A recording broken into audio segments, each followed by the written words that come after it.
All Good right. morning. Good morning from Australia, Chloe. Thank you very much for visiting me. Well, good morning, Australia, and good. It's the afternoon for me, but yeah, thank you for having me. I love coming and talking to people from the future. So it's Friday morning here. Yeah, it's crazy. Yeah, that's why I was confused. I was like, okay, it says Thursday the 5th, but actually Thursday is the 4th, and then Friday is the 5th. Is it Thursday or Friday? And I know how it is with Australia. It's like just the day ahead. Exactly. Have you been down under? I'm assuming you have been down under, maybe touring or No, visiting. No. that's Okay. actually not. I was supposed to go. My husband was supposed to tour there. I mean, he's been a few times, Yeah. playing and surfing and all kinds of stuff. But I was supposed to finally go with him. Was it 2019? Yeah, that'd be about right, I think. Yes. And I was supposed to do a lot of things because I had done a collab with the Guitar Strap company, and they're based in Perth. And I was supposed to, because I created a bunch of guitar straps, and we're supposed to do some events there. And then I've done collab with a company called Inlays Surfboards, and I've done 2 designs for them, and I was supposed to do stuff there too. Oh, wow. And I was supposed to participate in a podcast over there. I had my whole Australia trip plan, and then that was canceled, and I was so bummed out. And so next time, I'm gonna, definitely, that's one of, I've traveled a lot even as a child, and that's one of the few places I haven't been yet, so I can't wait. I'm looking forward to maybe getting to meet you in person, and maybe you could do an art show down here. Your art is striking. Thank you. I would love to do an art show there. I would love, there's so many things, so yes. Well, I want to talk about your music in a minute, but what inspirations do you have with your art? What gets you to just make these beautiful, unique designs and put them on accessories and clothes? And it's a big job, I'm sure.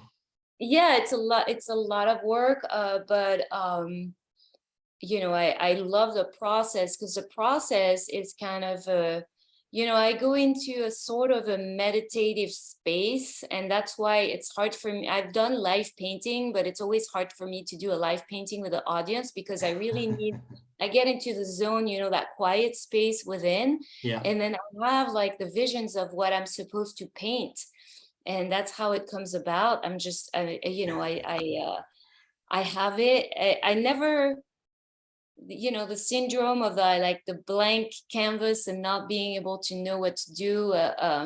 It always comes to me, so it kind of tells me and guides me of what I'm going to paint, and then it's always a surprise. I'm actually, in front of me, there's this new piece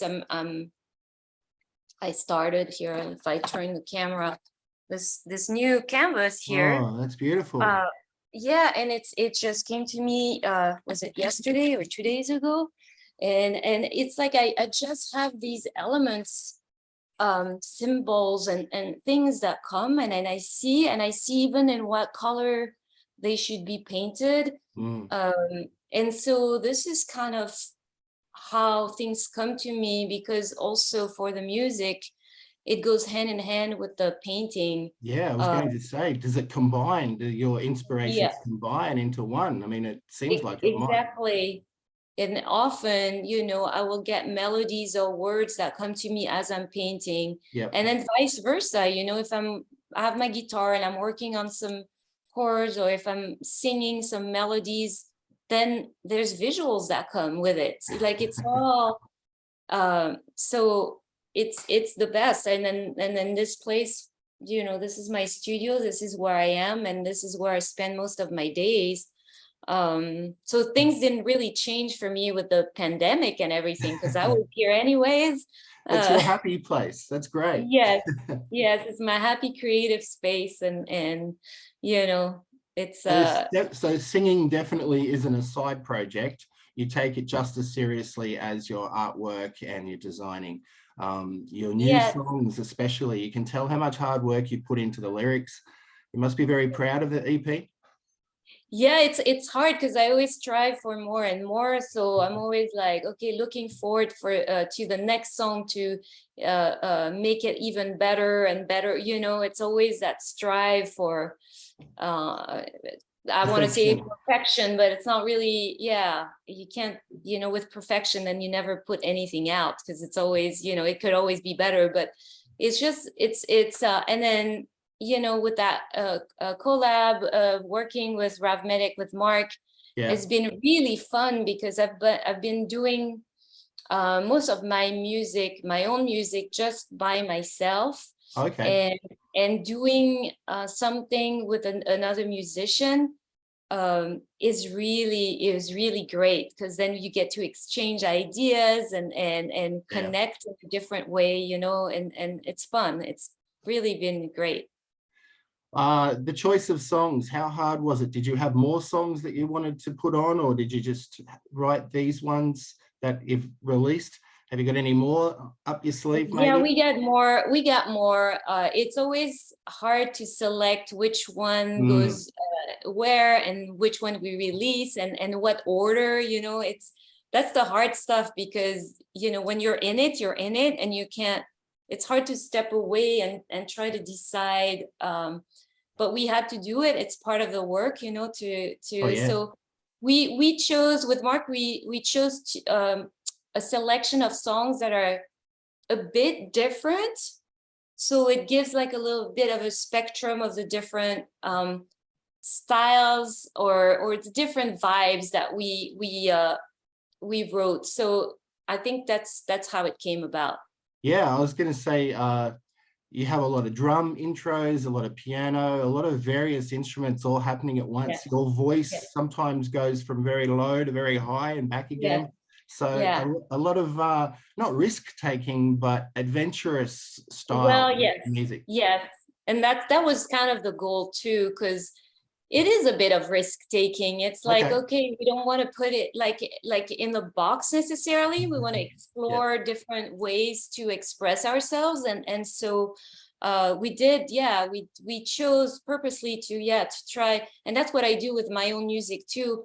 And I know I listen mostly to a lot of heavy metal and hard rock and death metal and all kinds of genres in the metal. That's all right. But I listen to a lot of, you know, I also listen to like gangster rap and jazz and blues. And I appreciate, even now, you know, I'm French, I'm from Paris originally. I never really cared for French music until I moved to the US. And now I started missing it because it's part of my culture. So I even started listening to like old French songs from the 40s or the 30s, the 50s, you know, all these things.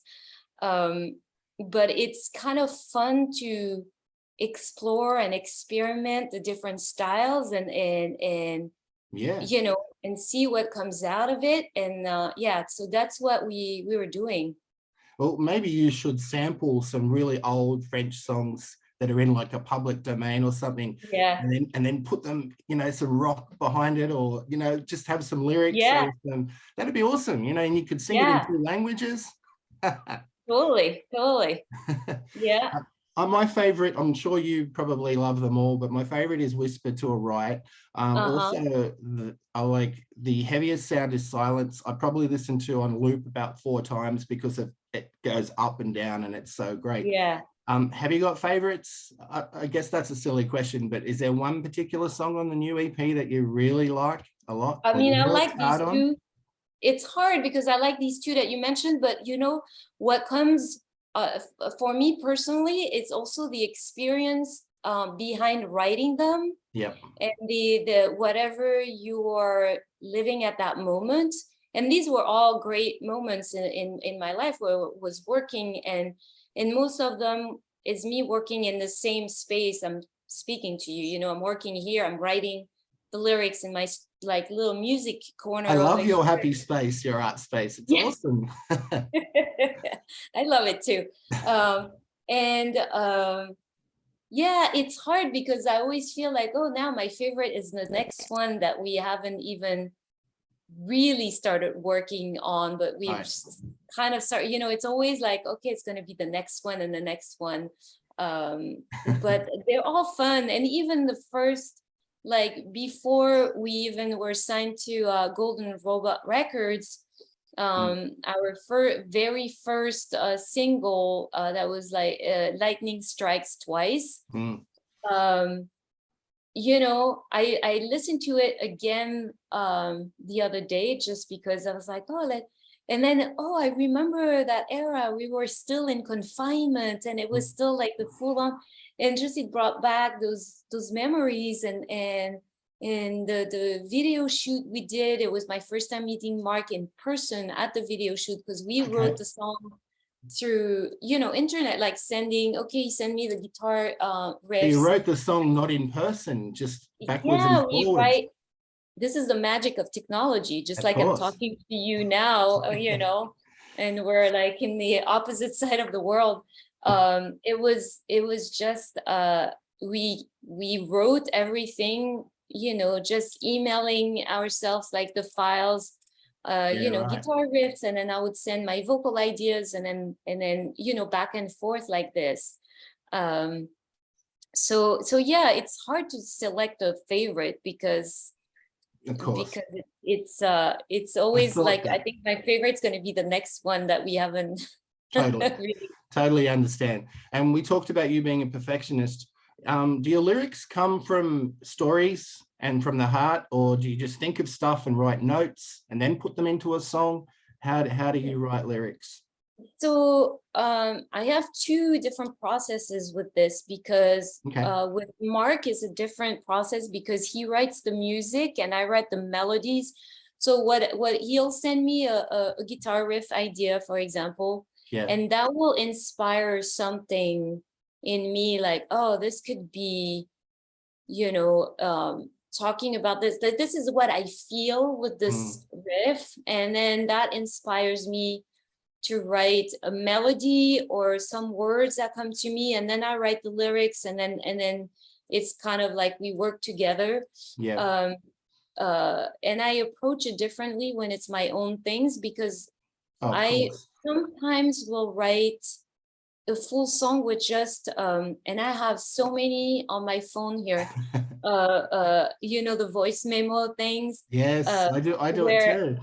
Yeah, where I will have like a full song, almost lyrics completed, but that just comes to me, and that's like, I'm actually finishing up all the instrumentation on one new song that's gonna probably come out in December or something.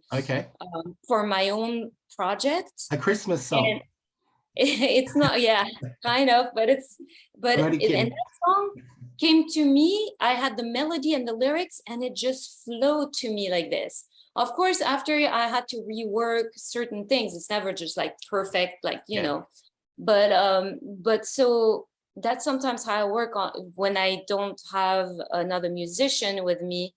If it's just me, sometimes it's just the lyrics that come, and then I'll write chords, like, you know, music to support what I wrote lyric wise. And with us, Mark, it's like, it's a back and forth thing, and but it's all about chemistry. Like, something that's felt.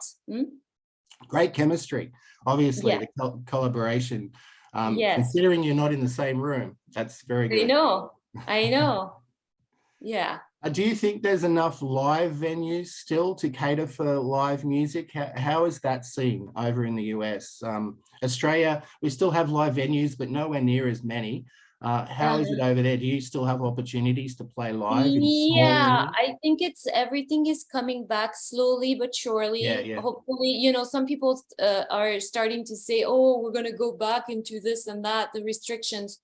But the few shows I've seen lately, it felt like there was no COVID ever. So it's like weird. So, but I think, I think, and we talked about this with Mark. We want to definitely play live, you know, after putting out all that music. I mean, the EP coming out, and then we have a second EP that's a work in progress that's going to come out. Once we have a full album, I think we're going to try to play shows more and more, and hopefully over where you are, you know, like, yeah, I hope you so know, too. it'd be great. But yeah, so we'll see. Have you ever thought about extending your lyric writing skills and writing a screenplay or writing a movie or a short film and then putting it to music? Yes. One, like there's a few things, you know, years ago I was talking to a guy about some of the stories of my life and how I went to where I was to where I am, whether it's artistically, creatively, or even in life in general. And he like really said that I should write a book to inspire others, maybe. So not really like a self-help, but something that tells my story and in a way that it could inspire. But then it's funny that you say screenplay, because I've always wanted to write something, the story of my grandfather. Okay. Because he was an opera singer during the wow. war, World War II. And I'm not going to reveal his story, but it's and you know, the first time I even told Robert, my husband, he's like, "You got to make a movie out of this."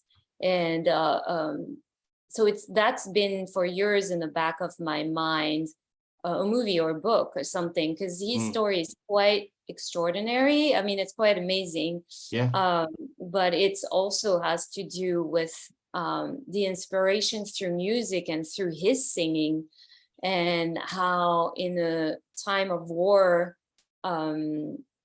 it was, you know, it just kept him alive and kept others alive. Wow. And so, yeah, it's kind of like about like how important the arts are, like any art form, in times of crisis, you know. Oh, they are. And I feel the same way with COVID and confinement, lockdown. If I didn't have this room and I didn't have these things to paint or music to write or things like this, I don't know in what mental state I would be. You know, being like stuck at home. I mean, obviously I have a family, so, and we get along great together, so we were stuck at home together. That's good.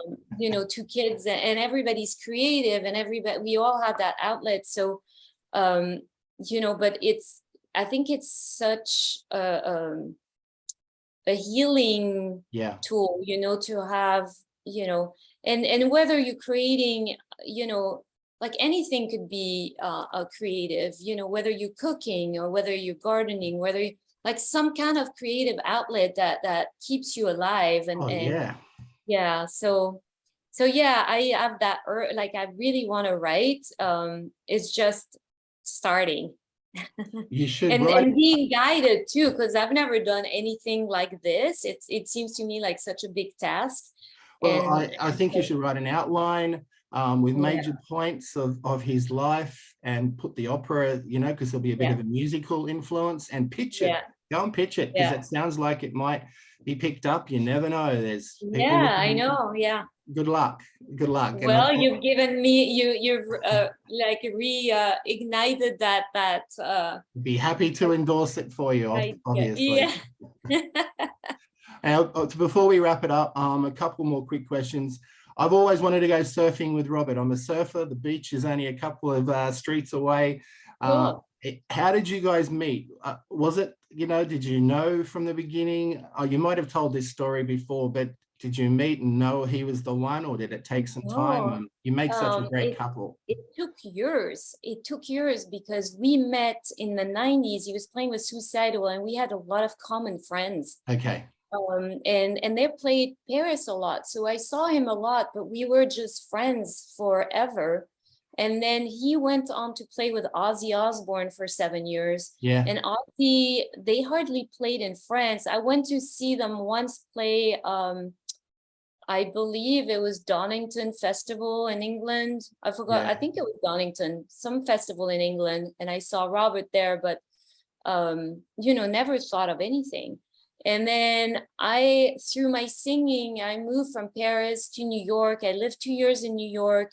And after 2 years, I moved to LA, and I knew LA because my parents were fashion designers and they had a lot of work there. Wow, okay. So we as kids used to go with them often because they had meetings and all this. And so I had friends there. I knew people, and I went to stay with a friend of mine in LA. And one of our common friends with Robert told him that I had moved to LA. So he reached out to me and he asked me on a date, and I was completely shocked because I thought we were just seeing, you know, like I was just seeing a friend basically. Sure. And I was like, what? And I was not prepared and I didn't know what to say, but then things happen naturally. Yeah. Okay. I say this because it was not like so obvious, but then when things happen naturally, he's actually, it's so funny, he's calling me now. He does not know I'm doing, he must have, he's thinking like, okay, his ears are ringing. Well, we're talking about him, so he's like, hang on, there's some guy who wants to go surfing with me and my wife's talking to him. So anyway, but that's how we met. Like, that's how we met years ago, but didn't start a relationship until, you know, I mean, we met in the 90s and we started in 2002. Yeah, okay. Like a year before he joined Metallica. So it was weird and nice at the same time, because you know you get to know somebody as a friend, so you know that aspect, and it made communication so much easier. I don't know, there's some kind of a deeper understanding of each other, and yeah, it took that many years. Well, you're a great couple. I'm very glad it all worked out on that date. Yeah, totally. And finally, your voice is very eclectic. It's husky sort of when you're talking, but at the range when you're singing is all different, like I said earlier. How do you maintain your voice and keep healthy? Are there any routines that you do? I do vocal exercises every day, and sometimes it's just 10 minutes because I have other stuff going on. And even when I'm writing, I don't necessarily sing, but I do my vocal exercises every day, and I do any kind of vocals to open up, keep my throat relaxed. I always feel bad sometimes. I'm at a show, which is not my show, but you know, and you have to talk to people and it's loud, and so talk about, I'm very aware of these kind of things where I don't tire my vocal cords or anything. Nice. But I do vocal exercise every day. It drives everybody nuts. Sometimes I have to lock myself in the car, or I'm in this room, it's okay, but sometimes it's in the car. So it doesn't, because you know, it's something like when you play guitar, because I have two bass players. I mean, my daughter's a drummer too, so she plays loud. Brilliant. But yeah, actually my husband, he came home the other day and he's like, oh, this is a crazy house. I'm driving up, I hear somebody shouting, and it was me doing working on the metal in my voice, so it's like very loud. And then I hear like some drumming and I hear some loud bass, and I'm like, it's like being in a rehearsal studio or something, you know. It's like everybody's playing their thing. What an atmosphere. That sounds perfect to me. Awesome. It's pretty fun. Thanks, Chloe. You're such a wonderful person. Good luck with the EP. Your new music's fantastic, and all your designs and artwork. I'm sure we'll see you down under. Hopefully. I hope so. Very soon. I hope so. Thank you so much. That's all right. Nice to meet you. And ring Robert back and say Shane said g'day from Sydney. Okay, I will. Bye, Chloe. Thank you. Bye-bye.